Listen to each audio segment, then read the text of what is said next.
এবার তৃণমূলের পদ ছাড়লেন চন্দ্রিমা ভট্টাচার্য। তৃণমূলের রাজ্য সভানেত্রীর পদ ছাড়লেন তিনি এবং মমতা বন্দ্যোপাধ্যায়ের কাছে পদত্যাগপত্র পাঠিয়ে দিয়েছেন চন্দ্রিমা ভট্টাচার্য। ঠিক কি জানা যাচ্ছে? অর্ণব মুখোপাধ্যায় আমাদের সঙ্গে টেলিফোনে রয়েছেন।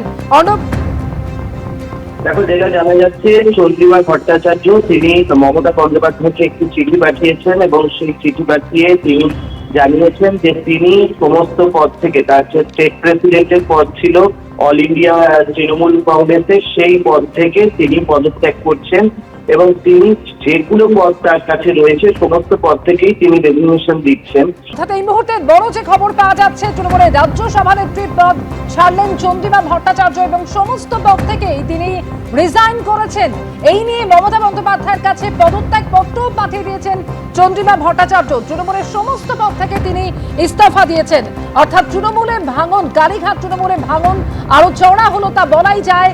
এবং ইতিমধ্যে আমরা দেখেছি যেভাবে প্রথমে পরিষদীয় দল এবং তারপর সংসদীয় দলে ভাঙন হয়েছে, একে একে বিধায়কদের বিদ্রোহী ব্লক তৈরি হয়েছে, সাংসদদের মধ্যে অনেকেই তারা এনসিপিআইতে জয়েন করেছেন। আর এবারে একেবারে বলা যায় যে নিঃসন্দেহে কালীঘাট তৃণমূলে বড় ভাঙন, তার কারণ চন্দ্রিমা ভট্টাচার্য তিনি সমস্ত পদ থেকে রিজাইন করেছেন। আরো একবার কথা বলবো, অর্ণব মুখোপাধ্যায় আমাদের সঙ্গে টেলিফোনে রয়েছেন। অর্ণব, কি কারণে তিনি পদত্যাগ করছেন, কারণ সম্পর্কে কিছু কি তিনি জানিয়েছেন?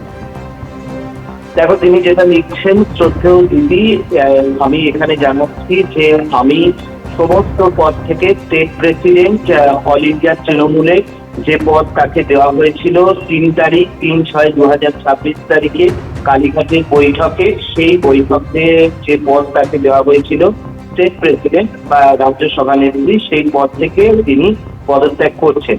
এবং তারপরে তিনি লিখছেন, তারপরের যে প্যারাগ্রাফ সেখানে তিনি লিখছেন যে প্লিজ নোট দ্যাট, এটা যেন নোট করা হয় যে তিনি অথরাইজড সিগনেচারি যেটা তাকে দেওয়া হয়েছিল অল ইন্ডিয়া তৃণমূল কংগ্রেসের বিভিন্ন বিষয়ে তিনি অথরাইজড সিগনেচারি ছিলেন, সেই জায়গা থেকেও কিন্তু তিনি তার যে তোমার এখানে লেখা হচ্ছে যে ভেরিয়াস ব্যাংক, অর্থাৎ ব্যাংকের ক্ষেত্রে তার যে অথরাইজড সিগনেচারি ছিল সেখান থেকেও তিনি কিন্তু উইথড্র করছেন।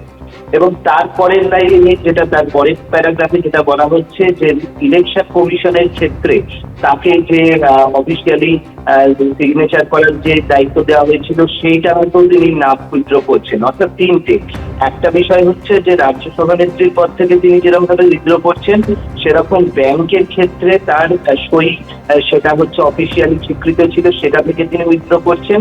আর 3 নম্বর হচ্ছে যে নির্বাচন কমিশনে তাকে যে সহিসাবধি করতে হতো সেই দায়িত্ব থেকেও তিনি অব্যাহতি নিচ্ছেন। এবং শেষে গিয়ে তিনি যেটা জানাচ্ছেন যে তার প্রতি যে হাইয়েস্ট রেসপেক্ট রয়েছে মমতা বন্দ্যোপাধ্যায়ের প্রতি, সেই রেসপেক্ট তার থাকছে এবং তিনি তার সঙ্গে সঙ্গে এই জায়গা থেকে সেই রেসপেক্ট যে তার প্রতি সেটা কিন্তু বজায় থাকবে, এরকম তিনি লিখছেন। এবিপি আনন্দ, এগিয়ে থাকে, এগিয়ে রাখে।